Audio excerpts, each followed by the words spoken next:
प्रसंग चल रहा है कि कर्ता कौन है। यहाँ तक सिद्ध हो चुका है कि शरीर का आश्रय लेकर आत्मा की अध्यक्षता में पशु पक्षी और विषय मनुष्यों का कर्ता तो प्रारब्ध है, लेकिन जो जिज्ञासु हैं वे यदि प्रारब्ध की तरफ न देखें और सद्गुरु की अध्यक्षता में उनकी आज्ञा अनुसार इंद्रियों से जो करने योग्य है उस कर्म को स्वीकार करें तो वे स्वयं उपकर्ता हैं। यदि वे ऐसा नहीं कर सकते तो जब वे भगवान का आवाहन करते हैं तब वहाँ भगवान ही प्रकट होकर उनके लिए कर्ता बन जाता है।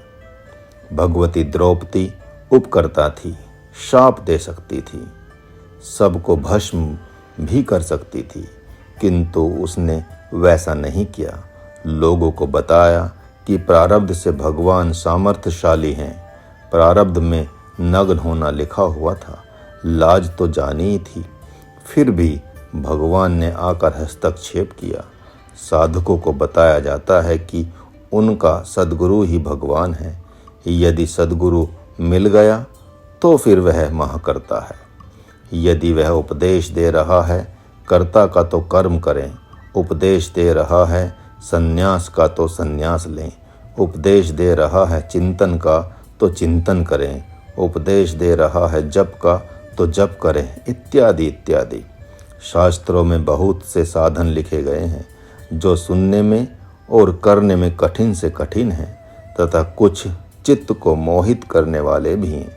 लोग कहते हैं हिमालय में साधु हजारों हजारों साल समाधिस्थ रहते हैं, अतः ऐसी उत्सुकता हो जाती है कि उन्हें देखें और उसी प्रकार की समाधि के लिए यत्न करें।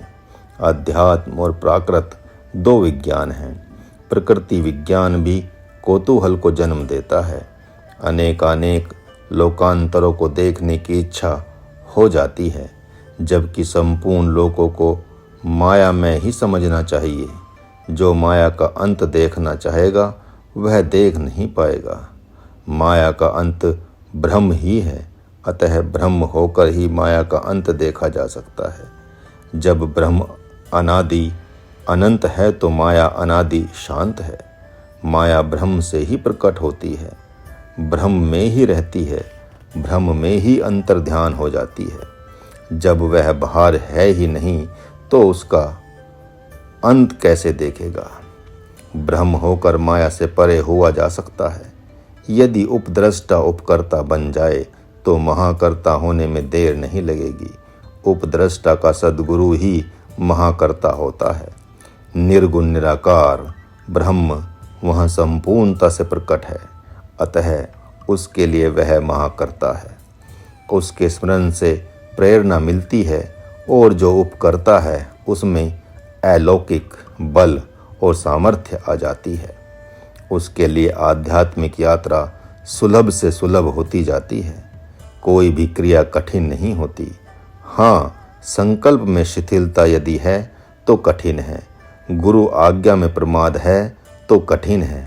आज से निर्णय किया एक साधक के लिए कि आँख खोलकर ध्यान करो। बहुत दिन हो गए कहते कहते, लेकिन जब अवस्था नींद की है और महाराज के साथ रहने में नींद ही पूरी नहीं होती, जबकि अवस्था के अनुसार 6 घंटे नींद चाहिए, तो वैसे में आँखों को खोलकर प्रतीक्षा करो। ध्यान का अर्थ है प्रतीक्षा करना, क्योंकि आँखों को खोलकर प्रतीक्षा की जाएगी तो कम से कम जप तो होगा, अतः जप के साथ प्रतीक्षा करनी चाहिए। जब नींद आ जाने से जप बिखर जा रहा है तो चिंतन नहीं हो पा रहा है, ध्यान नहीं लग रहा है, अर्थात प्रकाश आ नहीं रहा है, तो सिद्ध है कि आप तामस सुख को स्वीकार कर रहे हैं। अतः या तो उस समय खड़े हो जाएं या तो आँख खोलकर प्रतीक्षा करें। एक बार भी जम्भाई आ जाए तो सावधान होना चाहिए। उपकर्ता को बार बार कहता है महाराज कि आप मात्र उपद्रष्टा हो चुके हैं। इसी कारण से आपका प्रारब्ध जो तमो में भी है, रजो में भी है, सतो में भी है, वह आपसे बलवान में संपन्न हो गया है। आपके पूर्वकृत कर्म अधर्म में हैं और धर्म में शिथिलता है, इसलिए आप पर वे जो अधर्म में कर्म हैं भारी पड़ते हैं। ध्यान में बैठते ही नेत्र को बंद करने की आवश्यकता नहीं है, बल्कि कुछ देर तक नेत्र को खोल कर रखें।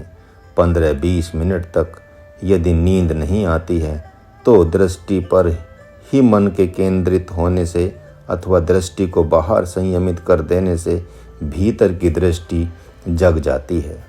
इस भ्रम में नहीं रहना चाहिए कि आंख बंद करके ही ध्यान किया जाता है। ध्यान लाया नहीं जाता, समाधि लाई नहीं जाती। जैसे जल डाला जाता है पेड़ में और पेड़ बड़ा हो जाता है तो बाढ़ हटा दिया जाता है और प्रकृति की व्यवस्था के अनुसार पेड़ जल हवा आदि लेता रहता है, उसमें फूल एवं फल आते रहते हैं।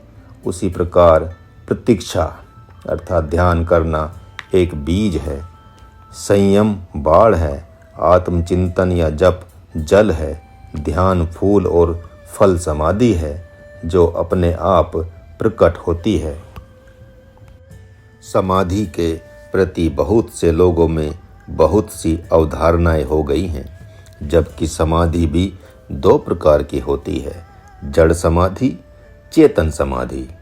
चेतन समाधि सिद्धि और ज्ञान को देने वाली है और जड़ समाधि एकमात्र सिद्धि देने वाली है। वह पृथ्वी और आकाश में समाधिस्थ होने के लिए बाध्य करती है।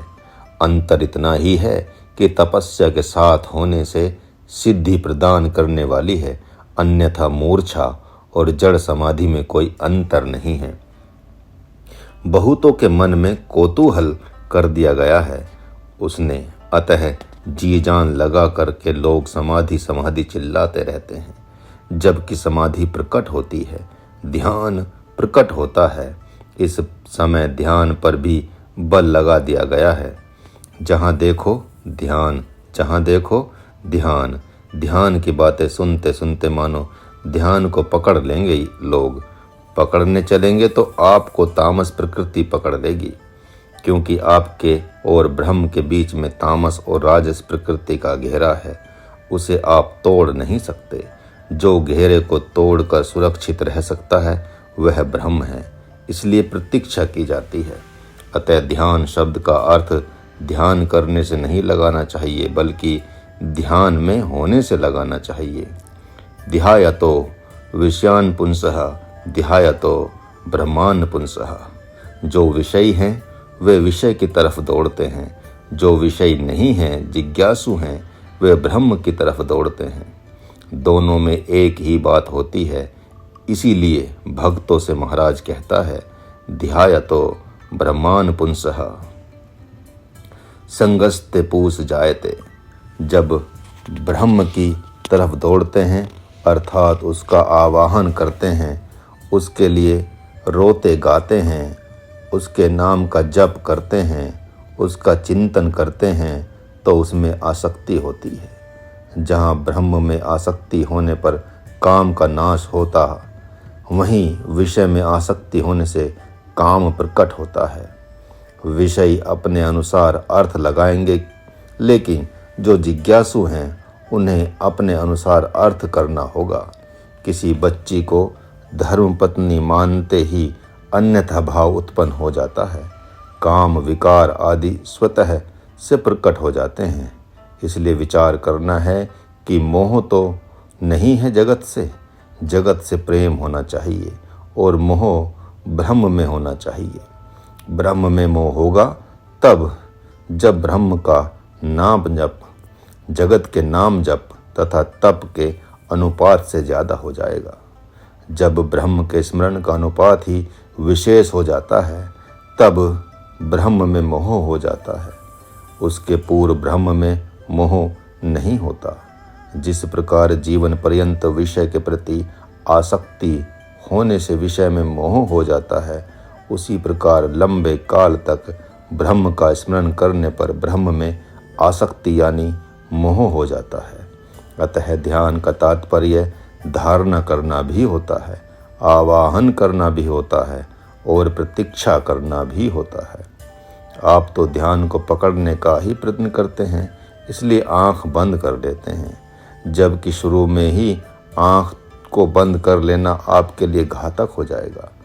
आँख बंद तो वह करता है जिसके सामने प्रबल वेग से ज्योति प्रकट होती है, शब्द प्रकट होता है, शक्ति प्रकट होती है, और तब बाहर के नेत्र स्वतः बंद हो जाते हैं।